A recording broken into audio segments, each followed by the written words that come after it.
결혼 초에 저와 이제 저희 아내가 이제 다투고 나면 아내는 밥을 안 먹었습니다. 그러면 저는 밥 먹자. 그럼 제 아내가 아니 싸우고 무슨 밥을 먹냐. 그럼 저는 아니 싸우는 것과 밥 먹는 게 무슨 상관이 있냐. 어떻습니까? 여러분들은 여러분의 가정에서는 이렇게 다투시고 식사를 같이 하십니까? 안 하십니까? 지금은 저희들이 다투어도 같이 밥을 먹습니다. 네. 심리학자들이 말하는 아주 중요한 한 원리가 있는데 그게 뭐냐면 성숙한 사람은 반응과 결정을 분리한다 이런 말입니다. 이게 무슨 말이냐면 리액션, 우리가 어떤 문제가 생겼을 때 어떤 우리의 감정, 기분이 있지 않습니까? 그죠? 근데 그 기분과 결정, 내 말과 행동을 구분한다 하는 것입니다. 싸웠기 때문에 기분 나쁘지만 밥은 먹자. 밥 먹는 거하고 기분 나쁜 건 다른 거다.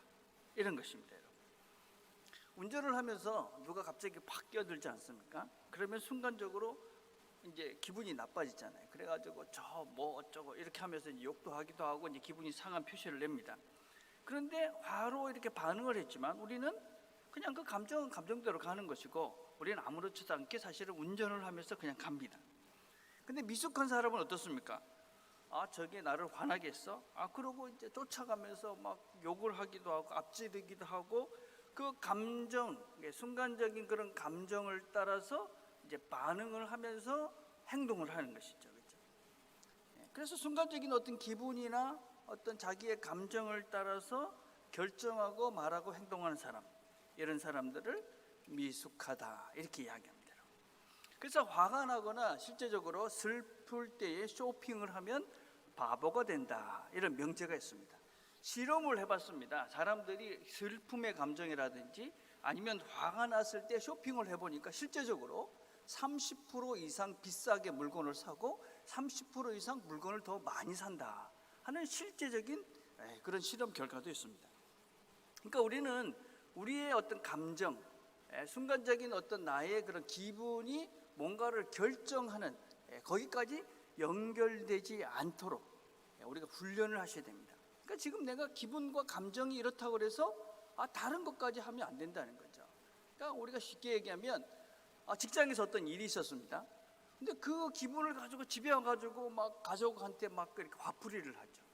아주 미숙한 사람이죠. 반대로 또 집에서 어떤 일이 있었다고 해서 직장에 와서 직장 동료들한테 막 화풀이를 하죠. 아주 미숙한 사람이죠. 둘은 사실은 전혀 상관이 없는 거잖아요. 그렇죠? 그래서 그런 반응과 결정 이런 것들을 구분하는, 분리하는 훈련들을 우리 스스로가 이렇게 해가셔야 됩니다. 그런 것들을 정말 잘하신 분이 예수님이시죠. 오늘 본문을 살펴보면 우리 앞에서부터 계속적으로 이 바리새인들이 계속 예수님께 와가지고 시험을 하고 올무에 빠지게 하려 합니다.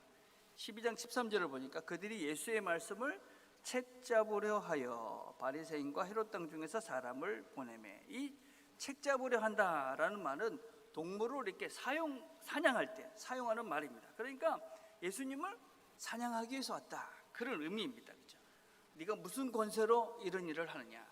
로마에 세금을 내야 되느냐 말아야 되느냐? 이런 아주 묘한 아주 이상한 질문들을 하면서 예수님을 책잡아가지고 그를 이제 시험에 이제 율무에 빠지도록 하기 위해서 이제 예수님께 나온 거죠. 그런 바리새인들의 의도를 예수님은 아주 잘 아셨죠. 그래서 뭐라고 말씀하시냐?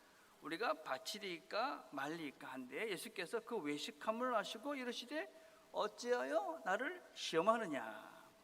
그 시험한다는 말은 유혹한다는 그런 말입니다. 그러니까 예수님을 시험에 들게 유혹하게 하고 있다. 그래서 예수님은 그들의 그 의도를 아시고 그들의 의도를 이제 폭로를 하고 계시는 것이죠. 그죠? 그래서 주님은 너 나쁜 놈들, 네가 그렇게 나를 시험해? 나를 책잡으라고 그래? 그래서 감정적으로 그런 기분 나쁜 태도로 그들을 대하지 않습니다. 뭐라고 얘기하십니까? 와서 이르되 자 헤롯 땅과 이 바리새인들이 어떻게 질문을 하고 있습니까? 선생님이여 우리가 아노니 당신은 참되시고 아무도 꺼리끼는 일이 없으시니 이는 사람을 외모로 보지 않고 오직 진리로서 하나님의 도를 가르치십니다. 가이사에게 세금을 바치는 것이 옳으니까 옳지 않은 것입니까? 라고 묻습니다. 그러니까 온갖 이상한 말로 예수님을 현혹하고 세금을 낼까요? 이래 묻는 것이죠. 하나님의 도, 가이사의 것. 이게 뭔가 로마의 세금을 내는 것이 하나님의 도를 어기고 이 가이사에게 충성하는 것 아닙니까? 하는 그런 뉘앙스로 지금 말을 하고 있는 것입니다. 이 세금이라는 것은 그 당시에 인두세를 말합니다. 로마 제국에 있는 모든 식민지 사람들에게 1년에 한 번씩 세금을 내게 했습니다. 근데 그 세금은 전부 다 로마로 보내졌습니다. 근데 이 로마의 세금을 낸다, 또 그 모든 로마의 그 세금을 그 로마로 보낸다 하는 것은 로마의 통치를 인정한다라는 의미였습니다. 그런데 그 당시에 로마의 황제는 신이었습니다. 그러니까 그들이 이 로마의 통치를 인정한다 하는 것은 로마 황제의 통치를 인정하는 것이고, 그 말은 곧 로마 황제를 숭배하는 것이 되었습니다. 그래서 그 당시 유대인들 사이에는 많은 논쟁이 있었습니다. 특별히 AD 한 65년경쯤에 이 유대인들이 반란을 일으킵니다. 그 반란을 일으키는 이유가 뭐냐면 세금을 이제 더 이상 낼 수 없다. 그래서 반란을 일으켜서 결국은 이 예루살렘이 멸망을 하는 그런 원인 중에 하나가 되기도 합니다. 우리는 로마 황제를 섬길 수 없다. 그런데 지금 만약에 세금을 내라 그러면 유대인들의 그런 원망을 살 것입니다. 만약에 세금을 내지 마라 그러면 지금 이 로마 정부에 반대를 하는 것이니까. 그래서 당시에 로마 세력과 협력 관계에 있었던 이 헤롯 땅 사람들을 데리고 온 것입니다. 아주 민감한 사항이죠. 이 문제로 예수님을 올무에 잡아가려고, 책을 잡으려고 이렇게 질문을 하고 있는 것이죠. 이 바리새인이라는 사람들을 한번 생각해 봤습니다. 바리새인. 여러분, 이 바리새인은 원래 대단히 훌륭한 사람들이었습니다. 이 사람들은 하나님 말씀대로 살려고 정말 애를 쓰던 사람이었습니다. 원래 바리새인들이 어떻게 시작이 된 것이냐면, 이스라엘 사람들이 유대인들이 이 바벨론의 포로로 잡혀갔습니다. 근데 그 포로로 잡혀가니까 제사를 드릴 수도 없었고 또 하나님 말씀을 들을 수도 없었습니다. 그래서 그들이 우리가 이러면 안 된다, 하나님 말씀을 잊으면 안 된다. 그래서 회당에 모여가지고 하나님 말씀을 공부하고 배우고 그렇게 열심으로 하나님을 섬기려 했던 사람들이 바로 이 바리새인들입니다. 그런데 이들이 시간이 지나면서 유대인으로 돌아오면서 예루살렘 성전과 더불어서 그들이 권력이 쌓이고 또 재물이 쌓이니까 이들이 부패했고 타락했습니다. 그리고 율법주의에 빠져서 어쩌든지 그 율법이 지키는 게 하나님을 섬기는 것이다. 그렇게 이제 착각을 하고 그들의 신앙의 길을 걸어갔습니다. 예수님 시대에 세례 요한이 와서 외쳤습니다. 회개하라, 천국이 가까이 왔다. 많은 사람들이 나와 회개했습니다. 예수님도 외쳤습니다. 지금 하나님의 나라가 너희 앞에 와 있다. 회개하고 너희의 그 외식과 죄를 돌이키고 하나님께로 돌아오라. 수많은 기회가 그들에게 주어졌습니다. 그런데 그들은 그 기회를 놓쳐버립니다. 우리가 어떤 첫 걸음 속에서 실수를 했을 때 그걸 돌이키는 것은 조금 쉽습니다. 근데 그 시간이 지나면서 그걸 인정하지 않으면, 그죠? 그리고 다른 사람의 책임으로 돌리기 시작하면, 그러고 나면 조작을 해야 됩니다. 조작. 거기에는 거짓과 죄가 들어갑니다. 그러면 시간이 지날수록 그것이 더 악화되죠. 그리고 내가 지금 뭔 짓을 하고 있는지도 모르고, 그리고 결국은 돌아올 수 없게 되죠. 오늘 성경에 보니까 바리새인과 헤롯 왕이 같이 왔다고 이야기를 하고 있습니다. 바리새인들은 헤롯 왕을 아주 미워하던 사람들입니다. 헤롯 왕은 그 당시에 바리새인들이 미워하던 이 로마 제국에 협력하던 매국노였습니다. 그래서 그들은 이 헤롯 왕을 아주 저주하고 어떻게 이 헤롯 왕을 망하게 할까, 그렇게 애쓰던 사람들이 바리새인입니다. 그런데 악을, 죄를 계속 짓다가 보니까 자신들과 적대적 관계, 결코 같이 할 수 없는 그 악인들조차도 함께 손을 잡고 악을 저지르고 악행을 저지릅니다. 우리가 이 잘못, 거짓, 악, 죄 여기서 돌아서는 거 만만하지가 않습니다. 쉽지 않습니다. 우리는 이 하나님 말씀을 믿는다는 것을 정확하게 이해해야 됩니다. 하나님 말씀을 믿는다. 그 시작이 무엇이냐? 그 시작. 시편에 이렇게 말씀합니다. 여호와 하나님은 해요 방패시라. 여호와께서 은혜와 영화를 주시며 정직히 행하는 자에게 좋은 것을 아끼지 아니하실 것입니다. 의인을 위하여 빛을 뿌리고 마음이 정직한 자를 위하여 기쁨을 뿌렸도다. 정직해지면 하나님이 좋은 것을 주신다. 하나님이 정직한 자들에게 기쁨을 주신다. 우리는 이 정직, 진실, 진리를 믿는 자들입니다. 이 힘을 믿으셔야 됩니다. 미국의 ABS라는 렌트카 회사가 있습니다. 아주 큰 회사입니다. 저 회사 보셨죠? 그렇죠? 한번 보셨는데 이 회사가 처음에 광고를 할 때 어떻게 했느냐면 이렇게 했습니다. 우리는 1등이 아닙니다. 그래서 더 노력합니다. 멋지지 않아요? 독일의 비틀이라는 차가 있습니다. 이 비틀 차 보셨죠? 딱정벌레 같이 생긴 거 못생겼잖아요. 그러니까 처음에 광고를 어떻게 했느냐? 우리는 못생겼습니다. 그런데 외모로만 판단하지 마십시오. 못생긴 게 더 진국일 수 있습니다. 이런 회사들은 이 정직의 힘을 믿은 겁니다. 정직하자. 우리가 부족한 걸 인정하자. 당연히 사람들은 이 정직에 했던 이 회사를 믿었고 사람의 마음을 얻는 데 성공을 했고 그리고 이 회사는 번창할 수가 있었습니다. 우리는 어떤 착각을 하느냐면 우리가 정직해지면 뭔가 문제가 되고 다른 사람들이 나를 무시할 거라고 생각을 합니다. 내 잘못을 인정하면 나는 다른 사람부터 뭔가 이렇게 부정적인 그런 대우를 받을 거라고 생각합니다. 근데 그렇지 않습니다. 내가 부족하다. 잘못을 인정할 줄 아는 사람, 그 사람에게 우리는 더 큰 신뢰가 갑니다. 아, 이 사람 내가 믿을 수 있겠구나. 자기의 잘못 실수를 솔직하게 인정하는 사람, 그 사람을 우리는 정직한 사람이라고 생각하고 그런 사람들에게 신뢰를 보냅니다. 아, 이 사람은 내가 믿을 수 있기 때문에 함께 할 수 있겠구나. 내 마음도 함께 할 수 있겠구나. 이 사람은 더 성장할 수 있겠구나. 자기의 실수와 자기의 잘못을 인정하는 사람들은 수정할 수 있고 고쳐갈 수 있고 새로워질 수 있고 이 사람들은 성장할 수 있습니다. 그런데 그걸 모르고 부정하고 미루고 더 악한 길로 갑니다. 우리는 정직하게 인정하고 새로운 시작을 하라는 사람들을 다 존경합니다.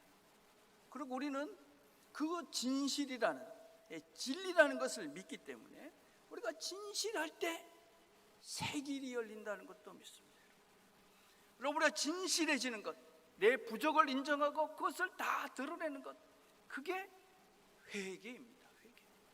회개가 다른 것이 아닙니다. 여러분 회개할 때 뭘 하십니까?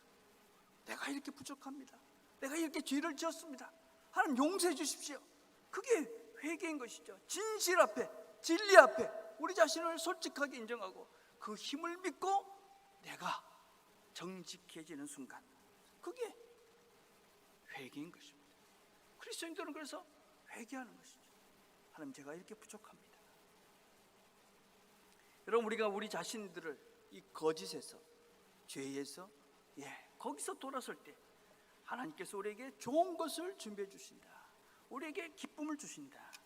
거기에 하나님의 손이 역사하신다. 그걸 믿기 때문에 우리는 회개를 하는 것입니다. 자, 이런 바리새인과 헤롯 왕의 질문에 예수님은 이렇게 대답합니다. 바칠까요? 바치지 말까요? 그러니까 데나리온 하나를 가져와라. 그러고 난 다음에 말씀하시, 이 형상과 이 글이 누구의 것이냐? 그러니까 가이사의 것입니다. 예수님께서 가이사의 것은 가이사에게, 그리고 하나님 것은 하나님께 바쳐라. 무슨 의미일까요, 여러분? 가이사의 것은 가이사에게 내고 하나님 것은 하나님께로 내라. 여러분, 이 의미는 세금을 잘 내라, 또 하나님의 것, 11조 헌금 생활을 잘해라, 그런 의미가 아닙니다. 국가의 세금을 잘 내라, 그런 의미도 아닙니다. 잘못된 세금을 억지로 내라, 그렇지는 않습니다. 여러분, 먼저 우리는 이 말씀을 잘 이해하기 위해서는 가이사의, 이 데나리온에 그려져 있는 그 가이사의 흉상, 그 동전의 의미를 알아봐야 됩니다. 그 당시에 동전은 저렇게 생겼습니다. 그 동전에는 뭐라고 되어 있었냐면 티베리우스, 시저, 하나님 아구스투의 아들, 이렇게 되어졌습니다. 그리고 그 뒷면에는 뭐라고 되어 있냐면 이 티베리우스라는 황제의 모친인 리비아의 이미지, 그리고 대사제, 이렇게 기록이 되어 있습니다. 그러니까 이 동전 자체는 무엇이 되어 있는 것이냐면 황제의 형상이 되어졌고, 이 황제는 하나님의 아들이다. 그리고 그 뒤에는 그 어머니는 대사제다. 그래서 이 동전 자체가 우상이었습니다. 여러분, 그 당시 사람들은 그래서 이 동전 자체가, 하나님의 형상이 그려져 있는 이 동전 자체가 우상이다, 그렇게 여기고 있던 사람들이 유대인들이었습니다. 그래서 그 당시에는 또 다른 동전이 하나 더 있었습니다. 그 동전이 무엇이냐면 유대인의 동전입니다. 거기에는 아무것도 그려져 있지 않았습니다. 그래서 그들의 성전에 세금을 낼 때, 성전에 헌금을 할 때는 그 흉상이 그려져 있지 않은 유대인의 동전으로 헌금을 해야만 했습니다. 그래서 성전 안에 돈 바꾸는 자들이 있었던 것입니다. 그런데 이 사람들이 지금 로마에 세금을 내야 합니까? 질문을 하면서 로마의 동전, 그 우상 자체인 그 동전을 들고 와서 예수님께 묻고 있는 것입니다. 세금을 내는 것이 황제를 섬기는, 우상을 섬기는 것이 아닙니까? 하고 질문하고 있는데, 사실은 이 사람들은 그 돈과 함께, 그 돈을 사용하면서 그 돈의 힘을 의지하면서 살고 있는 것이죠. 너희들의 실제를 봐라 하는 것입니다. 너희들이 우상이라고 말하고 있는 그 돈을 지금 가지고 실제 너희들은 살고 있지 않느냐? 너희들은 지금 그 우상과 함께 살고 있지 않느냐? 우상을 섬기며 살고 있지 않느냐? 너희들의 실제를 봐라, 그 얘기입니다. 우상이 무엇입니까? 우상은 사실 아무것도 아닙니다. 그렇기 때문에 우상은 뭔가 우리에게 뭔가 요구하지 않습니다. 또 우리에게 뭔가 바른 삶의 길을 제시해 주지도 않습니다. 무슨 힘이 있지도 않습니다. 우상은 단지 내가 만들어 놓은 나의 욕심과 욕망의 투사체입니다. 그 우상은 나로부터 시작이 되는 것입니다. 내 욕구를 채워줄 대상으로 만들어 놓고 섬기고 있는 것이 바로 우상입니다. 우상은 아무것도 우리에게 요구하지 않습니다. 그냥 돌멩이에 가서 빌기만 하면 되는 것이죠. 시성만 드리면 되는 것입니다. 아무 말도 하지 않습니다. 그냥 내가 원하는 것, 그것을 투영해 놓고 그것이 해줄 것이다 라고 내가 믿고 빌고 거기에 매달려 사는 그 존재가 바로 우상입니다. 그것이 돌이 되기도 하고, 그것이 나무가 되기도 하고, 그것이 예배당이 되기도 하고, 그것이 십자가가 되기도 합니다. 종종 우리는 그것을 하나님이라는 이름으로 우상을 만들어 놓고 내가 원하는 욕구를 충족시켜주는 대상으로 하나님을 섬긴다 이야기하기도 합니다. 지금 예수님은 이들에게 실제 너희들이 들고 믿고 함께 살고 있는 그게 뭐냐?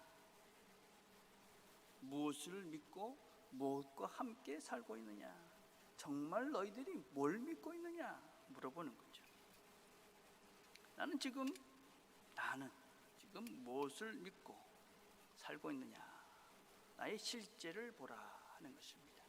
나는 그 가이사의 것을 믿고, 그 가이사의 힘을 믿고 가이사의 통치 아래 살고 있는가 하는 것을 우리 자신들을 한번 봐라, 그 말씀이죠. 자, 그러면은 하나님의 것은 하나님께라는 말의 의미는 무엇입니까? 무엇이 하나님의 것일까요? 예. 여러분, 로마 동전에는 가이사가 그려져 있기 때문에 그 동전은 가이사의 것입니다. 그럼 사람 안에는 무엇이 새겨져 있습니까? 우리 안에는 무엇이 새겨져 있습니까? 여러분들은 내 안에 무엇이 새겨져 있다고 믿고 있습니까? 우리 안에는 무엇이 새겨져 있을까요? 우리 안에는 하나님의 형상이 새겨져 있습니다. 우리 안에는 하나님의 형상. 그래서 우리는 하나님의 것이죠. 여러분, 우리는 하나님의 형상이 그려져 있는 거룩한 하나님의 것들이죠. 하나님의 것이다. 나는 하나님의 것이다. 나는 하나님의 것이다. 여호와가 우리 하나님이시를 너희는 알지어다. 그는 우리를 지으시니요 우리는 그의 것이니 그의 백성이요 그의 기르시는 양이로다. 우리는 하나님의 것이다. 난 하나님의 것이다. 우리의 시작은 하나님으로부터이다 하는 것입니다. 나의 존재, 나의 정체성입니다. 우리 안에 하나님의 형상이 새겨져 있다. 그걸 기억하고 사십시오. 우리가 당당하게 어깨를 펴고 자신 있게, 그래, 내 안에는 하나님의 형상이 그려져 있어. 하나님의 형상이 있는 하나님의 거룩한 존재야. 그럼 다른 것과 비교할 수 없는, 다른 것과 감히 비교당할 수 없는 거룩한 존재들, 영광스러운 존재들이 바로 우리들입니다. 하나님의 거룩한 존재들이다. 나는 하나님의 것이다. 염려하지 마시고, 걱정하지 마시고, 두려워하지 마시고, 여러분 쪼그라들지 마시고 어깨를 펴시고, 그래, 네 안에는 하나님의 형상이 그려져 있기, 나는 하나님의 사람이다. 하나님의 것이다. 여러분, 그래서 로완 윌리엄스라는 분이 이런 말을 했습니다. 세상에서 인간이 하나님의 형상이라는 그림은 특별한 자유와 존엄성에 관한 것입니다. 무한한 소유권이 아니라 하나님의 영광을 위해 세상에 무엇인가를 만들어야 하는 창조적 책임에 관한 것입니다. 얼마나 굉장한 말인지 모릅니다. 하나님의 형상으로 만들어졌으니 특별한 자유를 누리라. 자유다. 저는 이 자유, 한국 교인들이 너무 이렇게 이 특별한 자유를 모르는 게 너무 안타깝죠. 요새 그 지혜로운 부모들은 아이들이 실수를 하게 그냥 놔두죠. 그렇죠? 실수할 기회를 줍니다. 왜냐하면 그 아이들이 실수를 통해서, 그렇죠? 성장하고 자라기 때문에 그렇습니다. 어리석은 부모는 어떻게 하느냐? 자신이 안다고 착각을 하고, 자신이 다 안다고 착각을 하고 실수하지 않게 막아줍니다. 아이가 의존적이 되죠. 자존감이 낮아집니다. 하나님은 지혜의 근본이십니다. 우리를 만드신 분이고, 또 우리를 믿고 다시 한번 기회를 주신 분이에요. 그래서 우리에게 선택할 수 있는 자유를 주셨습니다. 선택할 수 있는 자유. 여러분들은 뭐든지 선택할 수 있는, 하나님을 선택할 수도 있고, 하나님을 아닌 것을 선택할 수도 있고, 자유로운 여러분의 삶의 풍성한 기쁨을 선택할 수도 있고, 율법적인, 그래서 우리를 억압하는 그런 죄를 선택할 수도 있습니다. 그래서 하나님은 이 하나님의 형상인 우리들에게 우리가 스스로 선택하고 그 책임을 질 수 있는 창조적 책임, 스스로 해결할 수 있는 그런 책임감, 스스로 해결할 수 있는 능력, 그걸 우리에게 주셨다는 것입니다. 그런데 안타깝게도 교회가 그 자유를, 그 창조적 책임을 제한해버리고, 어리석은, 힘이 없는, 자존감이 낮은 교인들로 만들어버렸죠. 그래서 우리가 스스로 뭔가를 못하도록 이걸 해야 된다, 저걸 해야 된다, 이렇게 해라, 억지로 시간들을 만들어서 제자 훈련을 시킨다고 그 사람들을 찍어 만드는, 정말 스스로 하나님 앞에 서서 자기를 돌아보고 자기를 성찰하고 하나님과 깊은 관계를 맺어가며 하나님의 사람으로 만들어가는 것이 아니라 기계적 신앙인을 만들어버려요. 아니면 바리새인들처럼 율법적이고 외식적인 사람을 만들어버려요. 우리 안에 있는 하나님의 형상, 우리와 함께 계신 예수 그리스도의 영이신 성령님, 그분이 우리를 이끌어 가시는 겁니다. 우리는 그분과 함께, 우리 안에 하나님의 형상이 있습니다. 우리와 함께 하신 하나님이 계시니 우리가 그 하나님의 것들을 선택하고 하나님의 그 크신 영광들을 선택하며 이 땅에 누구도 누릴 수 있는 특별한 자유를 누리며 사는 존재들이 우리들이에요. 여러분, 이 자유가 없으면 진정한 사랑이 없죠.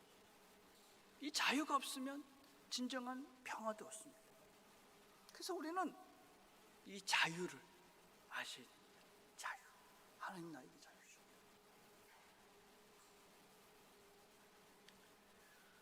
그래서 우리는 우리 안에 계시는 그 하나님의 형상인 거룩한 하나님의 형상과 우리와 함께 하시는 성령님과 더불어 하나님께서 나를 만들어 가시는 그것을 따라 선택하며 책임지며 하나님의 사람으로 성장해가는 걸음들을 걸어가는 것이 우리들 신앙인의 걸음입니다. 여러분, 하나님 것을 하나님께 바친다, 그건 무슨 말이냐? 여러분, 그거는 하나님의 형상이 더 잘 드러나도록 행동하는 것입니다. 여러분, 우리는 가이사의 것을 소중히 여기는 것이 아니라 하나님의 형상인 이 사람을 소중히 여기는 것. 여러분, 그 자리에 하나님의 형상, 우리 자신들을 하나님께 바치는 것이 됩니다.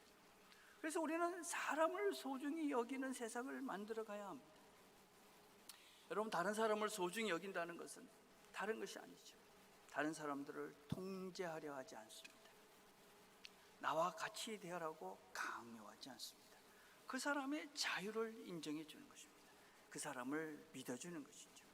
내가 이해할 수 없는 상황들이 벌어집니다. 내가 이해할 수 없는 상황들이, 환경들이 되어집니다. 내가 이해할 수 없는 행동들을 해도 그 보여지는 그 뒤에 더 깊은 하나님의 섭리가 있다. 하나님의 손이, 우리가 이해할 수 없는 그 뒤에 하나님의 손이, 그 자유와 책임에 그 뒤에 있는 하나님의 손이 있다. 그걸 믿기 때문에 기다리고 믿어주고 그 사람을 용납해 주는 것입니다. 상대방의 선택을 믿어주고 인정하는 것입니다. 여러분, 그것이 사람을 존중하는 것입니다. 하나님의 형상이 그곳에 드러나는 것이죠. 어떻게 저 사람을 믿어주는가? 우리는 그것, 보이는 그 현상보다, 그것보다도 더 큰 하나님의 손, 하나님의 섭리, 하나님의 형상을 믿는다. 여러분의 옆에 있는 사람들부터 시작해 보는 겁니다. 배우자를 소중히 여기십시오. 존중하십시오. 그들의 선택과 그들의 책임을 믿어주십시오. 여러분의 자녀들을 믿어주십시오. 그들의 자유를 믿고 책임을 믿어주시고, 그리고 그들을 기다려주십시오. 그들 속에 스스로 창조적 능력으로 그들의 삶을 개척해가고 그들이 새로운 하나님의 사람으로 놀랍게 변화되는 걸 우리가 볼 수 있을 것입니다. 한 주가 시작이 됐습니다. 하나님 주신 그 자유함을 누리십시오. 하나님과 함께 그 자유를 누리시며 여러분에게 주어진 그 삶에 대한 책임을 지시고 하나님께서 원하시는 소중한 존재로 한 주를 사십시오. 하나님의 영광이 우리 삶 가운데 드러나는 것을 우리 모두가 함께 묵도하게 될 것입니다. 기도하겠습니다. 이 시간 우리 함께 기도합시다. 지금 내가 섬기는 가이사, 내 안에 있는 우상들을 제거해 달라고 기도합시다. 내 존재보다 더 믿고 있는 그것은 무엇인가? 하나님의 형상보다 더 의지하고 있는 것은 무엇인가? 하나님, 그것을 제거해 주십시오. 기도합시다. 하나님, 내 주변에 있는 사람들, 하나님의 형상으로 소중한 이 사람들을 존중하는, 믿어주는 삶을 살게 해주십시오. 그렇게 기도합시다. 그래서 우리 안에, 우리 삶 속에 하나님의 형상들, 하나님의 영광이 드러나는 삶을 살게 해주십시오. 이 시간 함께 기도하는 시간들을 갖겠습니다. 기도하겠습니다. 하나님 아버지,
하나님 아버지, 오늘도 우리가 우리 안에 하나님의 형상으로 지음받은 하나님의 것임을 깨닫게 하심을 감사드립니다. 우리가 이 한 주도 우리 인생 속에서 우리 모두가 하나님의 형상이 새겨져 있는 거룩한 하나님의 사람들임을 기억하고 자신 있게 당당하게 이 자유를 누리며 살 수 있도록, 특별히 우리에게 주신 이 자유로 사랑하며 평안을 누리며 무엇보다도 주변에 있는 사람들을 소중하게 존중하며 이 한 주를 살아내는 우리 모두가 되도록, 그래서 우리의 삶 속에서 하나님의 영광의 능력들을 맛보는 이 한 주가 되도록 은혜를 베풀어 주시옵소서. 예수님의 이름으로 기도드립니다. 아멘.